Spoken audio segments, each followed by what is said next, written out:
Another day, another risk, another chance for the world topper to fail. Will he prevail? Let's find out. Hey guys, welcome back to my channel. I'm Anek Gupta and I'm so glad to have you here today. I'm a three-time CAI world topper, a two-time India topper, an AS11 All India rank 1 holder, and an IGCSE All India rank 3 holder for my CAI portfolio.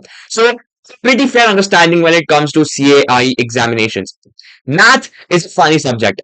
It is full of hope and despair. If your pure mathematics paper has gone brilliantly, then stats is the final hurdle to achieving your dream of becoming a world topper. If you've made just one silly mistake in the pure math paper, then stats might just feel worthless to you right now. Or if you felt bamboozled, one big question and have lost a lot of marks in your pure mathematics paper, then this is your shot at redemption. Now, statistics at score is quite straightforward. So yes, you have a very good chance of scoring a perfect score in this paper. But regardless of how your pure mathematics paper has gone, this is what will set you apart from the rest of the crowd.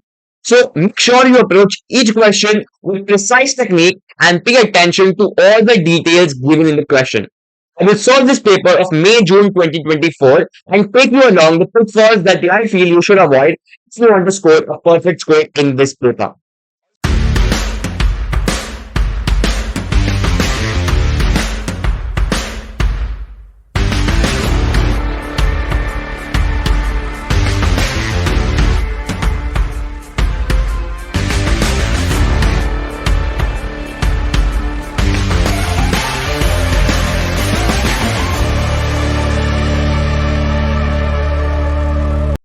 Also, I must inform you that I did not attempt this specific paper of May-June 2024 for my statistics paper since I opted for the mechanics component for my AS level exams. However, with my A level exams, I did study for the probability and statistics 1 paper, and as I studied further mathematics, I have covered content beyond probability and statistics 1 as well. So, yes, I am pretty well equipped to teach you probability and statistics for your AS level mathematics.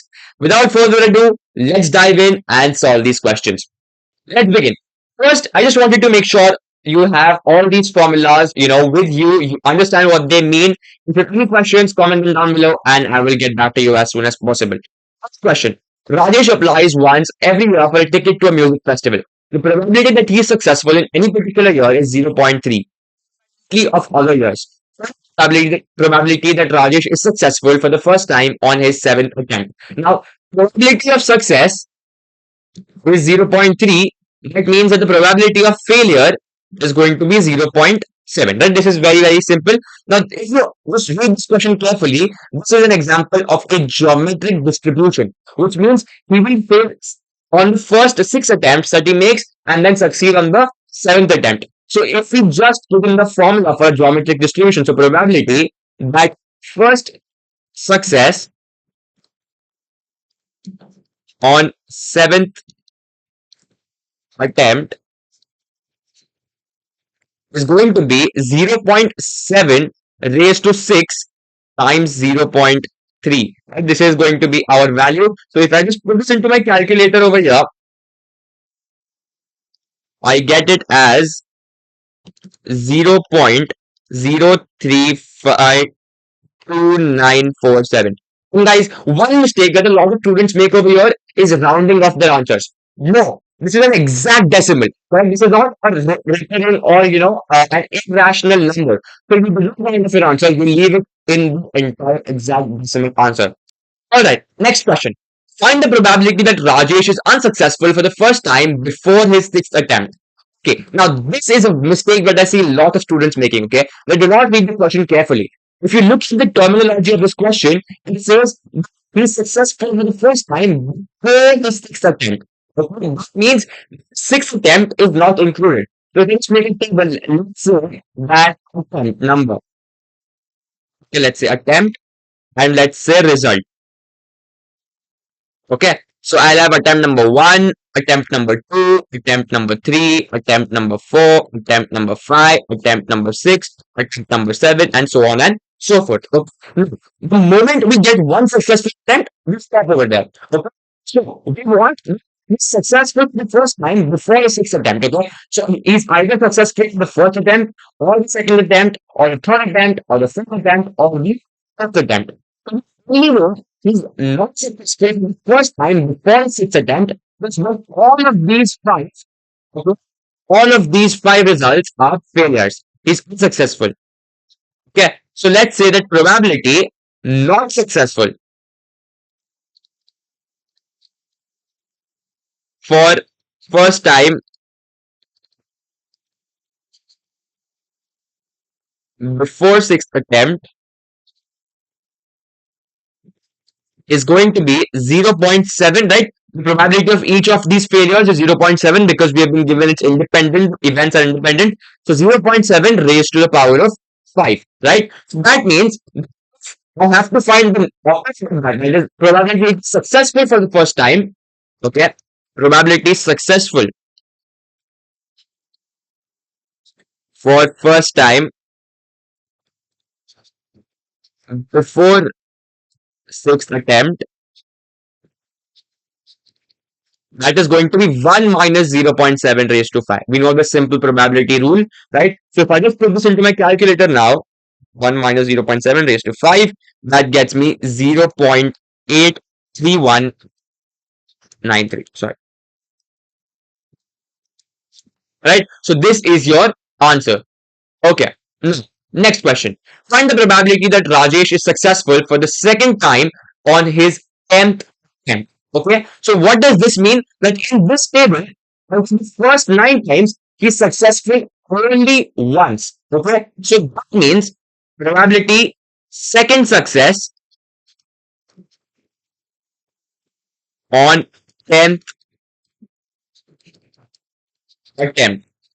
Now, what does this mean? We have for the first, let's focus on the first 9 attempts. For the first 9 attempts, there is one success and failures. Okay, so probability of one success is going to be 0.3.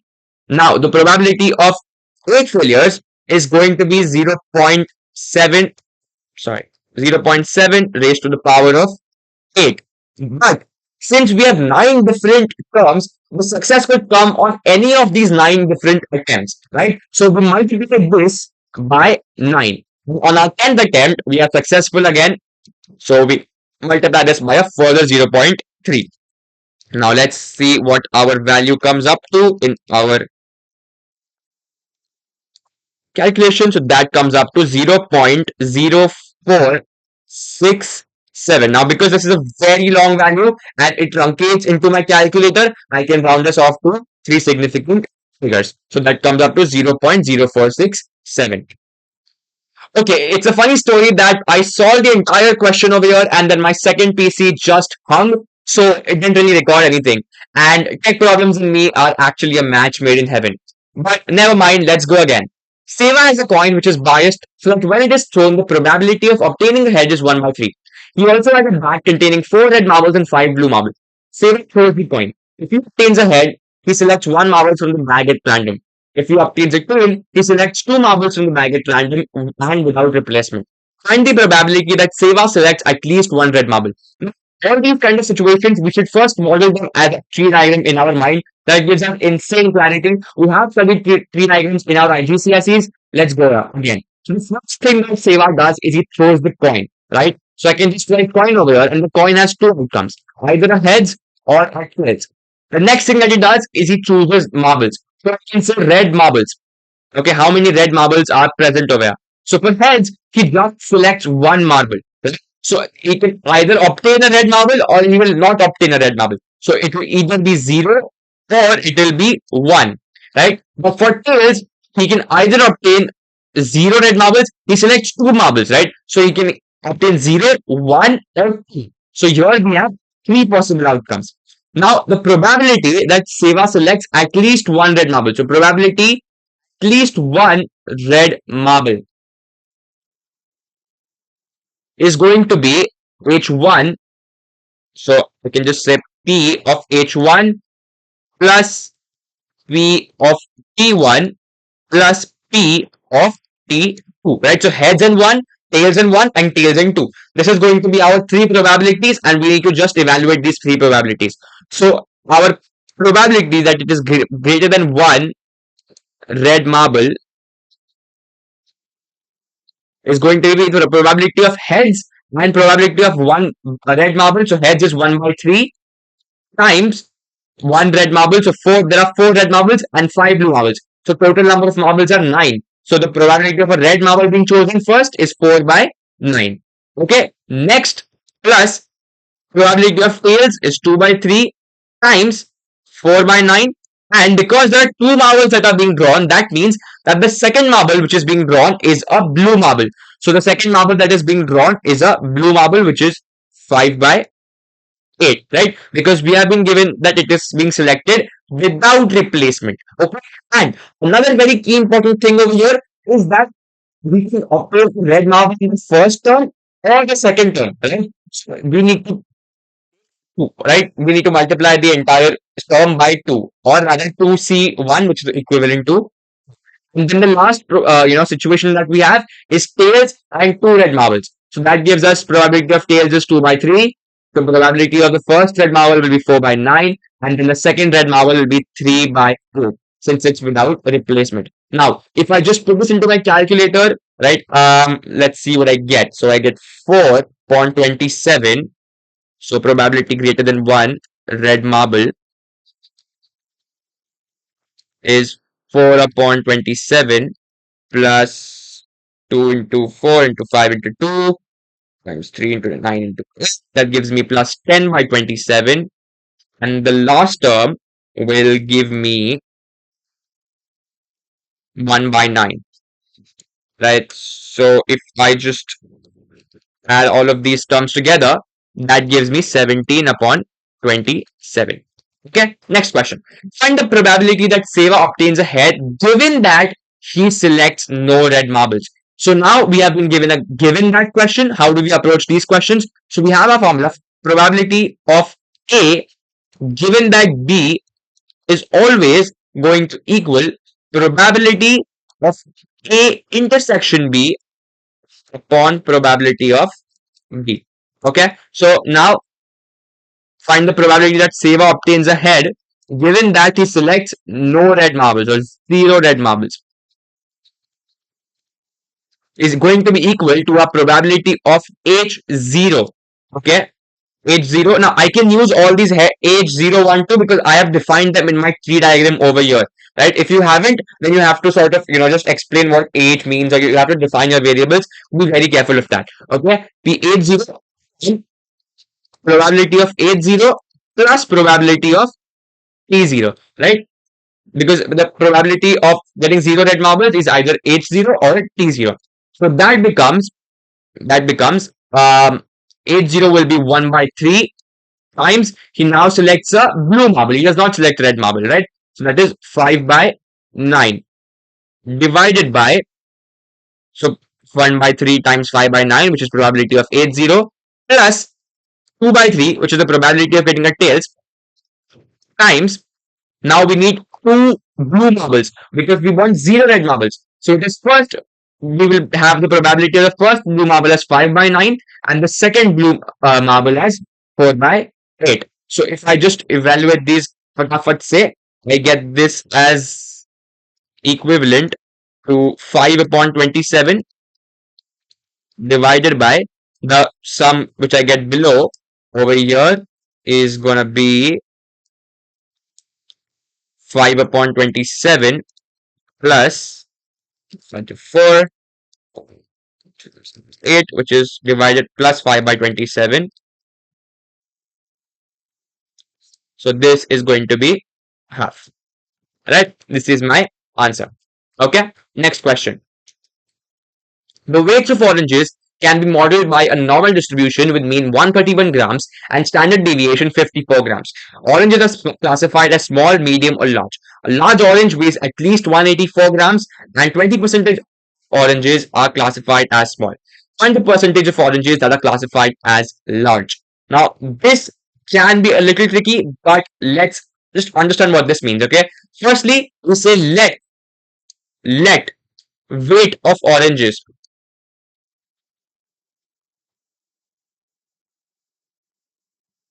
be X. Okay, firstly, we always define our variable. Next, we specify the distribution. So x is normally distributed with mean, comma, variance. Okay, so variance is going to be 54 squared, not 54. We want sigma squared, standard deviation squared. Okay, so you first you define this. Now we have been given that 20 percentage of oranges are small. A large orange weighs at least 184 grams. So we want to know the probability of x that is greater than or equal to 184. This is what they are basically asking, right? Percent of oranges that are classified as large. Now, how do we do that? We first find the z value. So we say z is going to equal 184 minus 131 upon 54. That is our simple formula that we will use to calculate the z value. So 184 minus 131 upon 54 gives us 53 upon 54. Now you always need to show this in your decimal form to at least 4 decimal places. Now I take it to 5 decimal places, but at least to 4 decimal places, because in your MF19 all these z values have been given to 4 decimal places, right? So you want to show them to at least 4 decimal places. Okay, so next we say probability that z is less than or equal to 0.98148 is going to equal phi of 0.98148. Now you can use the MF, you can use the calculator. I prefer to just use my calculator and find out the phi value of this z value. So that comes up to be 0.83682. So the probability for which z will be greater than 0.98148 is going to be 1 minus 0.83682. So 1 minus 0.83682 is 0.16318. That means that the probability that x is greater than or equal to 184 is 0.16318. So percentage of large oranges is simply going to be 16.3%. Let's move on to our next question. Find the greatest possible weight of a small orange. Now, we have already been given that 20% of oranges are classified as small. That means probability of small orange is 0.2, right? Now, if I take my x, which is normally distributed with 131 as the mean and 54 squared as the variance, I represent this on a diagram. If you give me a bell curve like this, somewhat like this, wait, I hope I'm drawing it fine enough. This is my mean 131. Okay, now some point over here, that is my smallest, greatest possible value of a small orange. Let that value be s. Okay, now this entire area, is 20% of the entire area of the graph. The shaded area is 20% of the area of the entire graph over here. Okay, now how do I find out this value of s? So I say let s denote the greatest possible weight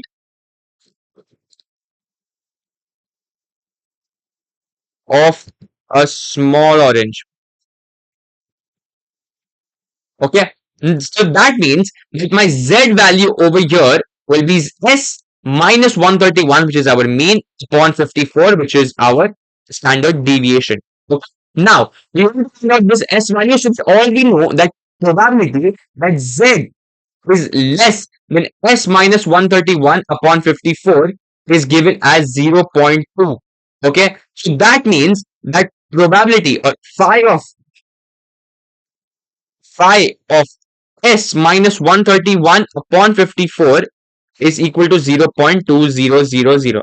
If you look at the normal distribution table in your MF19, you will notice that the probabilities are from 0.5 to 0.9986, which is almost equivalent to 1, right? There are no values for the probabilities less than 0.500, right? So how do we figure out the value for 0.2? If you notice, this is absolutely symmetric, right? So there will be a value, let's say x, okay, or a or whatever, okay, wherein the probability is 0.8.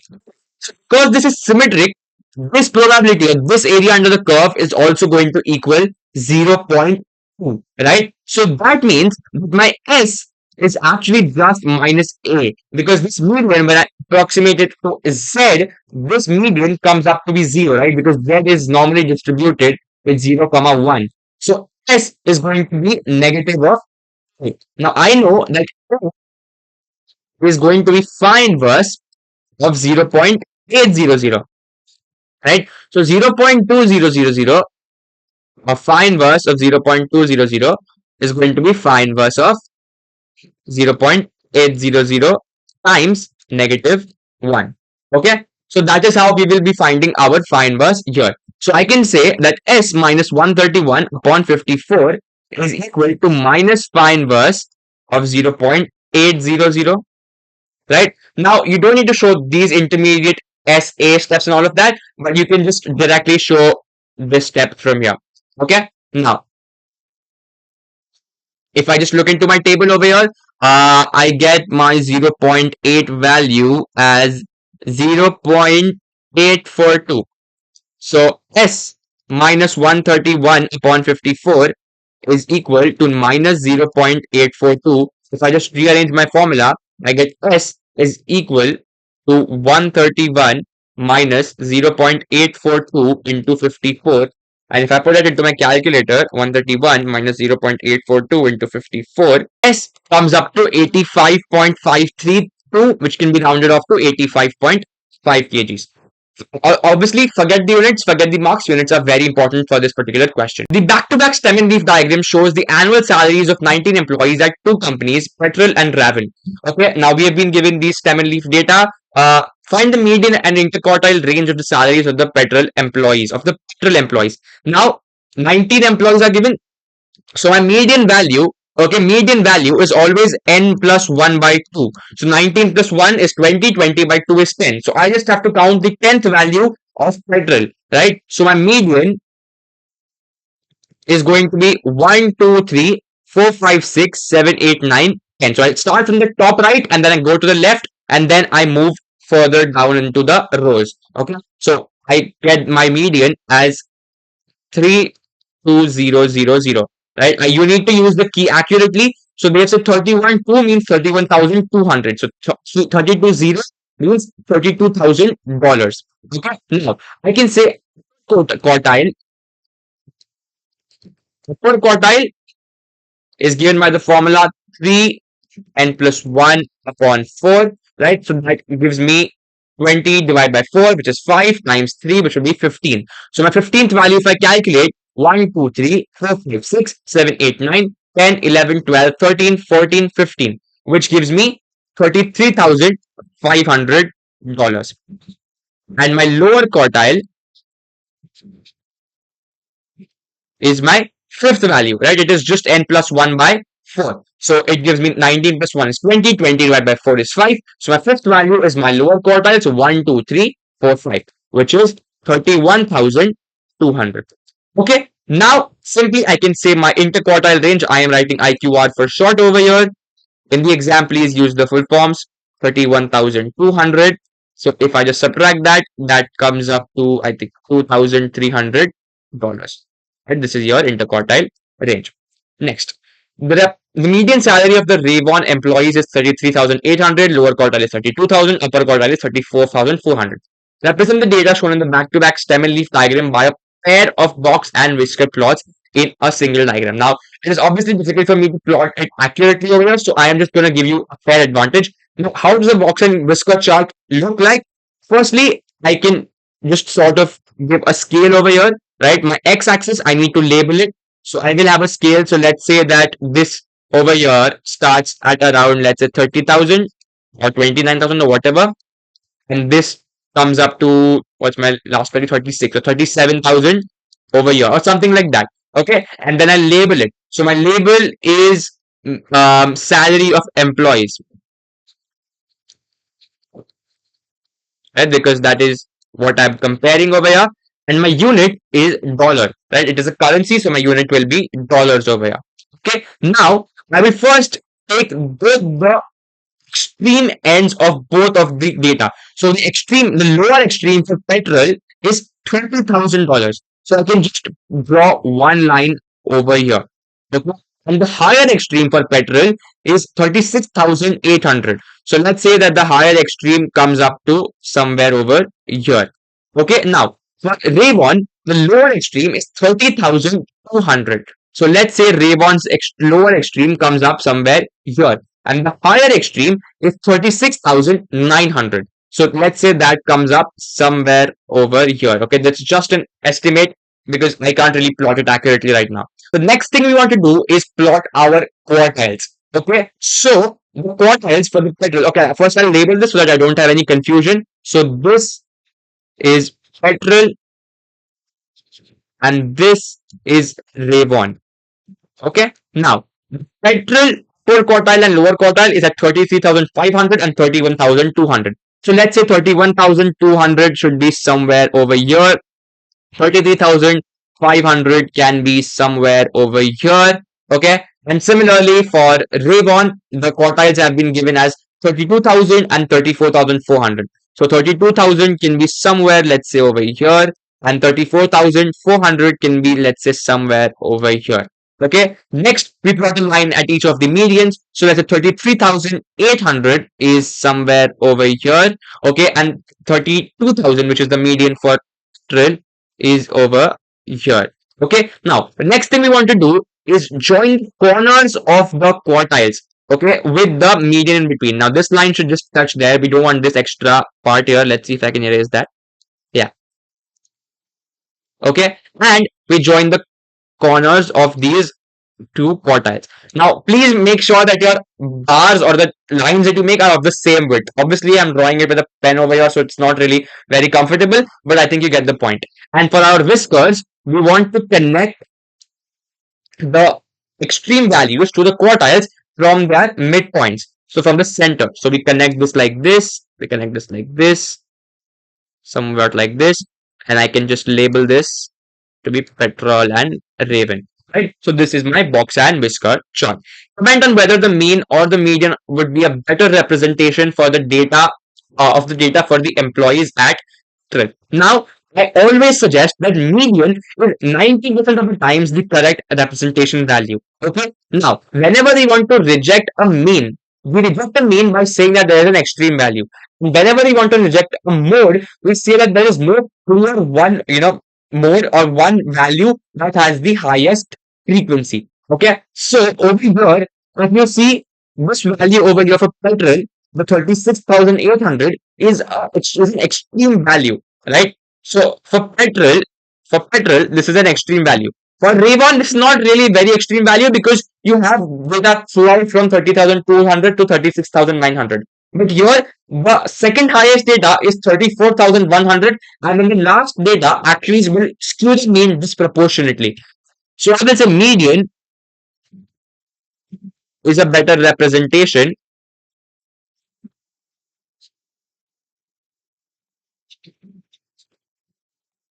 because the last value or 36,800 is an extremely high value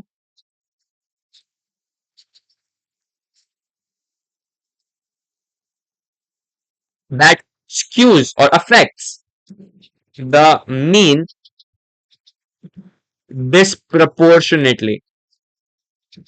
So because of one value, the average value or the average that I'm considering for the entire data is becoming too high, which is not an accurate representation of the entire data.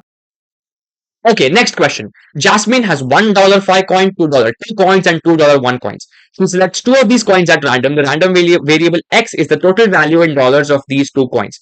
So that x equals 7 is 0.2. Now, x can only equal 7 if I have one $5 coin and one $2 coin, right? Then only it can equal 7.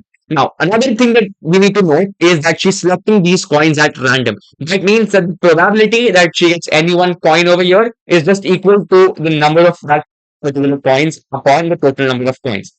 So, E x equals 7 is first we need to take our $5 coin. So the probability of our $5 coin will be 1 by 5. Okay. she is not replacing those coins, right? She has already taken that $5 coin. So now there are 4 coins remaining, out of which there are two $2 coins. So she can choose any of them. And since there are these different values, okay, she can choose the $2 coin first, or she can choose the $5 coin first. So we multiply this by, now if I just compute this, all of this cancels out. I get p equals to 1 by 5. So px equals 7 is going to be 0.2.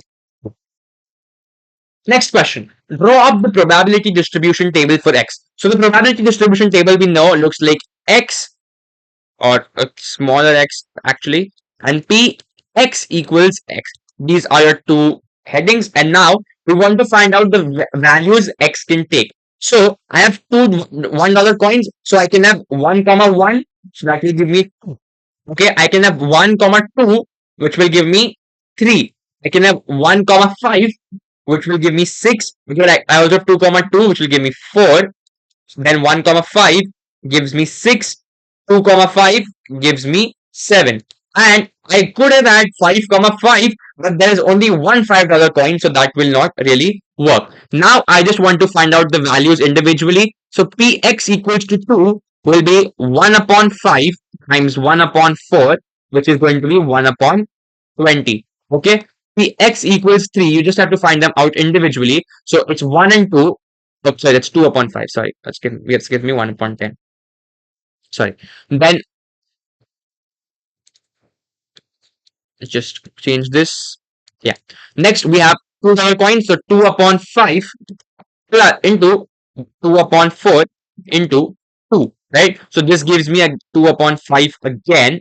Next, we have the x equals to 4, which will be 2 upon 5 into 1 upon 4. Just keep following the coins, right? We have 2 comma 2. So the first time we choose 2 coins, first time we choose a $2 coin, we have two $2 coins. The second time we choose a $2 coin, we have only one $2 coin remaining. So this gives me 1 upon 10 again. Px equals 6 is 1 comma 5. So for 1, we have 2 by 5. For 5, we have 1 by 4. And since they're about different values, we multiply by 2, which gives us another 1 by 5. And we've already established x equals 7 is going to equal 1 by 5 again. Right? So now, if I just put these values over here, I can put them as fractions, as decimals. Both will be accepted. So I can say 0.1, 0.4, 0.1, 0.2, 0.1. Sorry, 0.2. Right? And if I just check, they all add up to 1. Yes, so my distribution table is correct.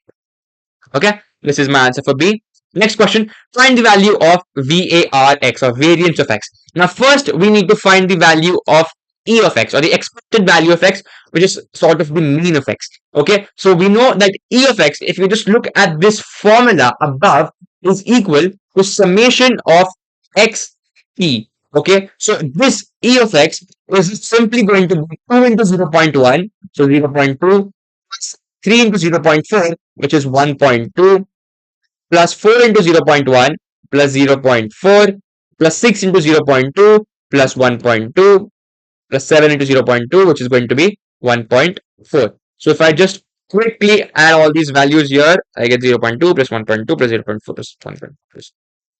I get them as 4.4. Now, VAR of x, or variance of x, is equal to summation x squared p minus E of x, the whole square. Okay, so first I can calculate summation x squared p as, now how do I do that? So 2 into 2 into 0.1. So 2 into 2 is 4. 4 into 0.1 is 0.4. You can simply put them into a calculator as well and get your answer. That's okay. So 3 into 3 is 9. 9 into 0.4 is 3.6. Plus 16 into 0.1 gives me 1.6. Plus 36 times 0.2 gives me 7.2. And finally, 749 times 0.2 gives me 9.8. So summation x squared p is going to equal 0.4 times 3.6 plus 1.6 plus 7.2 plus 9.8. Now, one mistake that a lot of students make is they first calculate the summation of xp and square it to something. We cannot do that. We need to calculate x squared p for each of the values and then add it. Okay? We cannot square it or do anything after we sum the values. That will be wrong. Okay. Now variance of x, if I just substitute this, will be 22.6 minus 4.4 the whole square. So this comes up to 3.24. This is my answer. Next question. The residents of Majing were asked to classify the local bus service. 25% of residents classified the service as good, 60% as satisfactory, 15% as poor. A sample of 110 residents of Majing is chosen. Use a suitable approximation to find the probability that fewer than 22 residents classified their bus service as good. Okay, fewer than 22 residents. Okay, now, firstly, we know that this is a binomial distribution. Okay, so it is either good or not good. Okay, both satisfactory and poor can be clubbed into being not good. Okay, so I can say that x. First, I can define my variable x. Like let x be number of residents classifying as good. Okay, classifying as but their bus service as good. So x over here is binomially distributed with 110 like 110 the population size, and the probability is 25%, which is 0.25. Now I need to find the probability of x being less than, strictly less than. Very careful, guys. Here, a lot of people make mistakes. Sometimes we say x less than equal to 22. No, it is fewer than 22. That means strictly less than 22 is what we have to find. Okay. Now, one thing that we need to say is NP. Like N is 110, P is 0.25. Okay. NP is equal to 110 times 0.25, which is equal to 27.5. If I try to find the value of p x less than 22 binomially, I have to calculate the value of x for 1, like 0, 1, 2, 3, 4, 5, 6, all up to 21. That is going to be very time consuming and very hectic. Much easier would be to approximate it onto a normal distribution. Okay.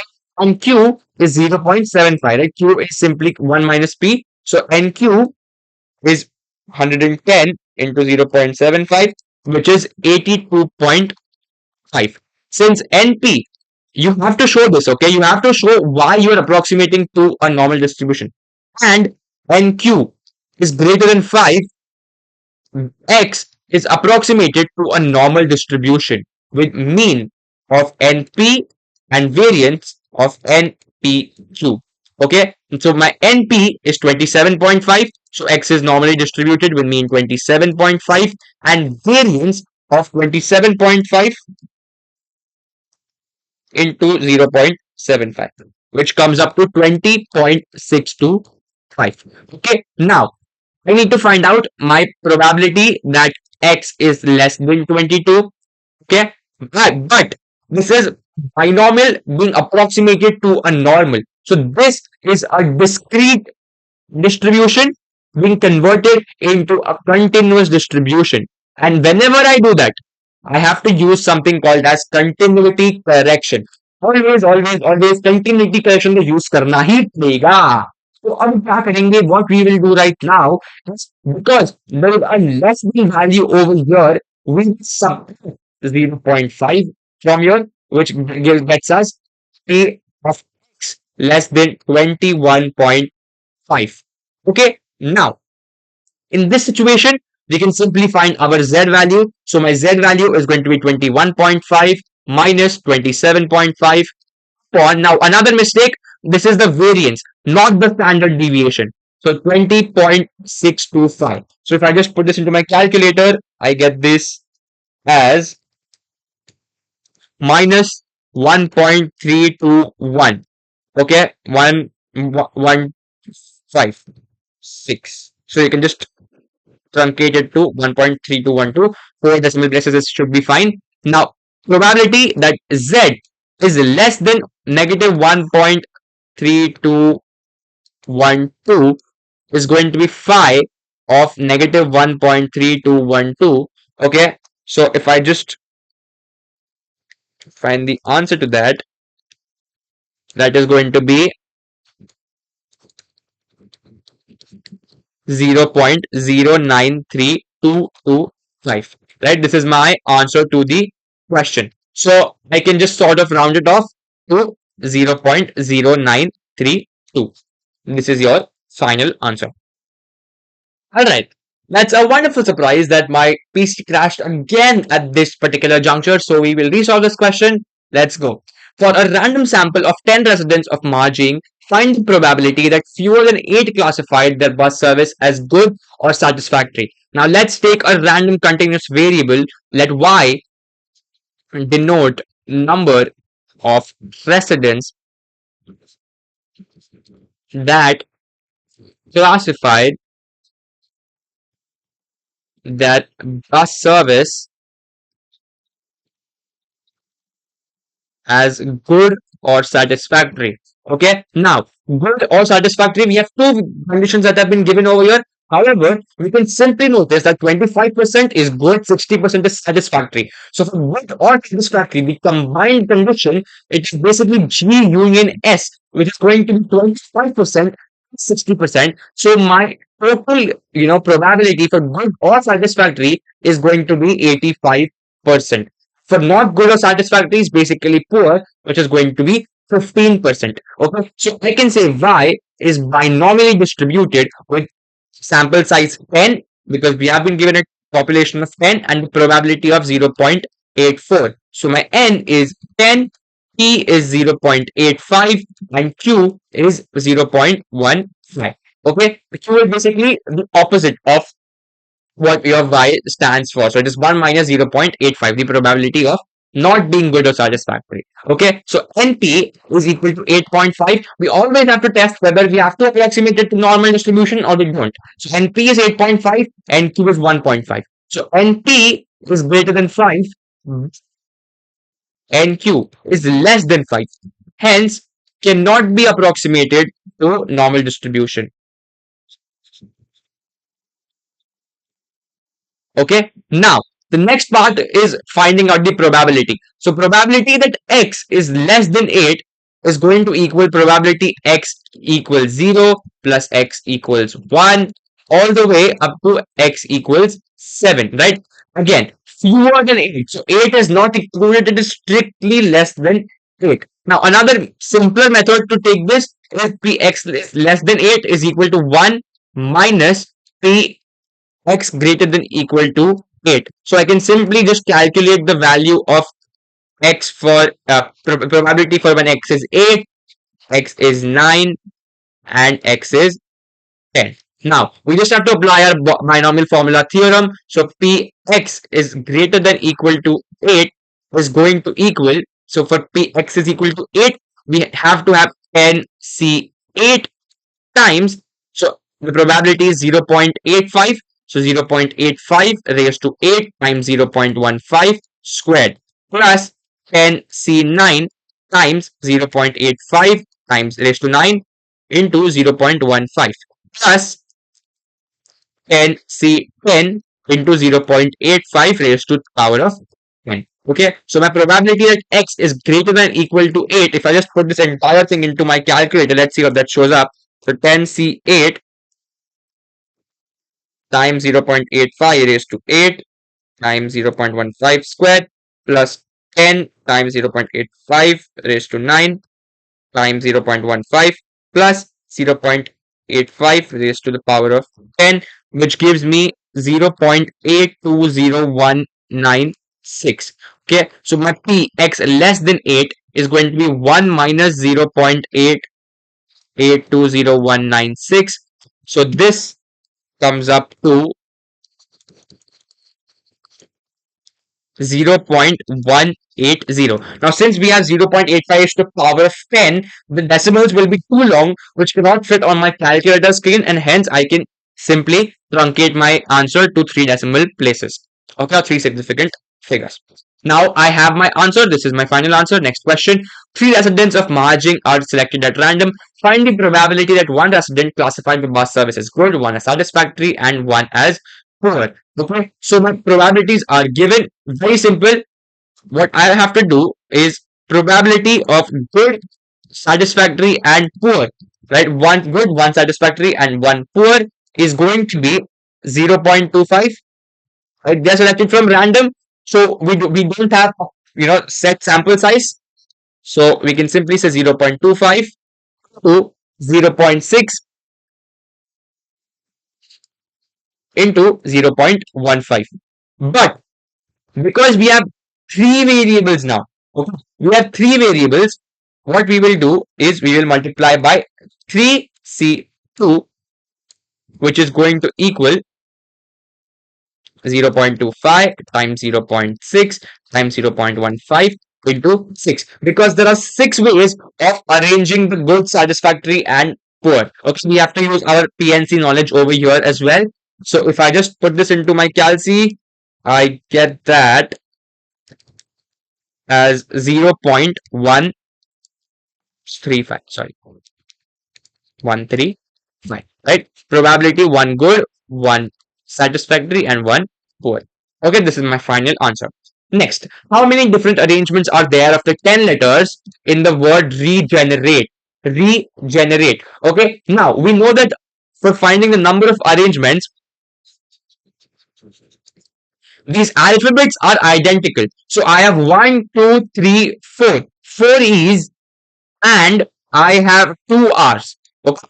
G and AT, all of them are unique numbers. So I have 2 R's. These are two different identical groups. Okay. So this will be 10 factorial upon 4 factorial, 2 factorial. One thing that you always need to be very careful of with identicals is, for example, if they say three boys, okay, that is not identical, because three boys can have completely different identities, right? Those boys are different humans. So you can arrange those boys in different orders and those orders will be different, right? I can have Messi, Ronaldo, Neymar and arrange them in three different orders and they are still three boys, right? But these E's, if I say E or E, all of those combinations are exactly the same because the E is identical. I have not identified the E as E1, E2, E3 or something like that, right? So they're completely identical combinations. In this case, then we need to divide by the factorial of the identical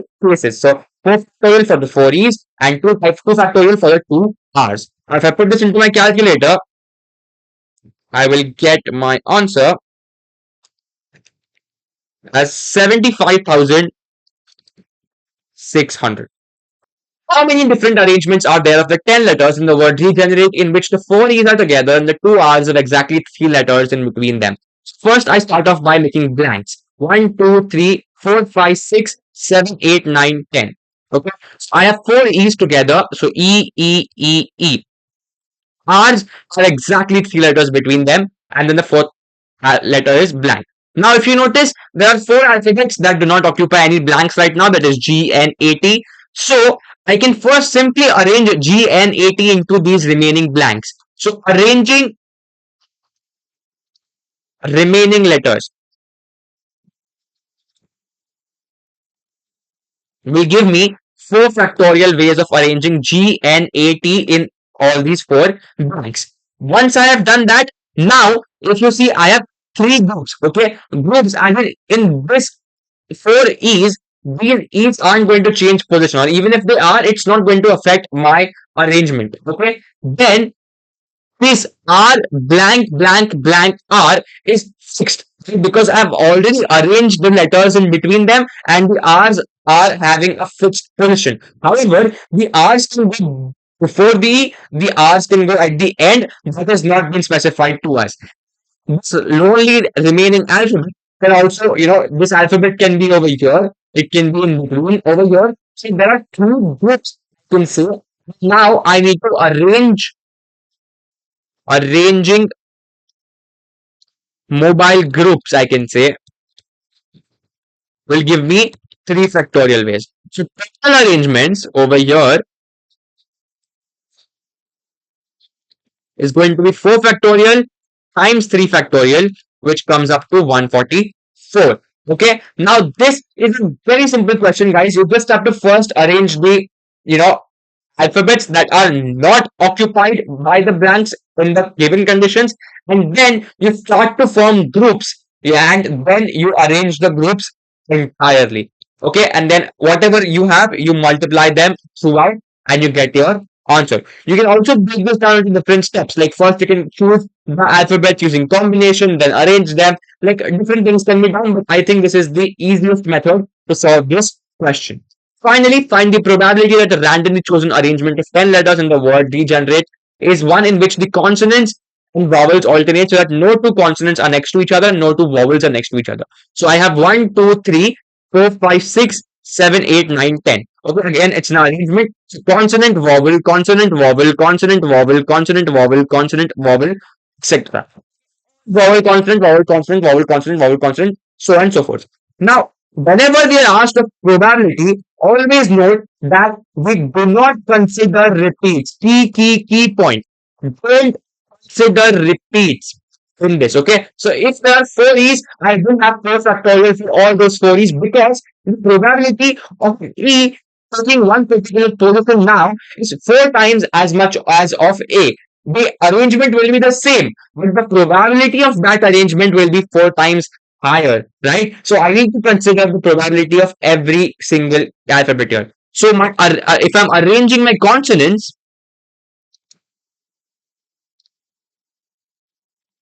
will give me 5 factorial ways. Okay, I'm finding total favorable arrangements, which is alternate of CB, CV. So arranging consonants is 5 factorial. Arranging vowels is 5 factorial. Now, if you see, we have found two groups, right? One group is consonant dash, consonant dash, consonant dash, consonant dash, consonant dash, right? Another group is vowel dash, vowel dash, vowel dash, vowel dash, vowel dash, vowel. So now either my consonant group can come first and the vowels can take this place, or my vowel group can come first and the consonants can occupy the second place, and so on and so forth. So I will say arranging consonant or vowel groups has 2 factorial, right? There are two groups, and that is why I have 2 factorial ways. So total favorable arrangements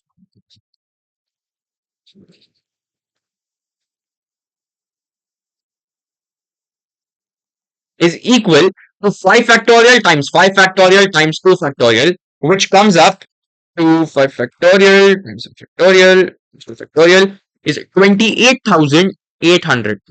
Now I need to calculate total arrangements because I have been asked to find the probability. So total arrangements. Now be careful, you don't have to use the original answer over here. You just have to do 10 factorial over here because we are not considering repeats. So there are 10 letters which will give us 10 factorial arrangements. So probability, right? 10 factorial is going to be 3628800. So probability is going to be 28,800 divided by 3628800, which comes down to 1 over 126. This is your final answer. Okay, so that is the end of the paper. I hope you understood something. I hope you have no further questions as to what type of questions will come in my probability and statistics paper. If you still have any questions, if you didn't understand something, put them down in the comments below and I will get to it as soon as I can. All the best for your exams. Don't take any stress about it. I know you're gonna clock it. Thank you so much. All the best, and I'll see you guys in the next one. Till then, like, share, and subscribe. Bye bye.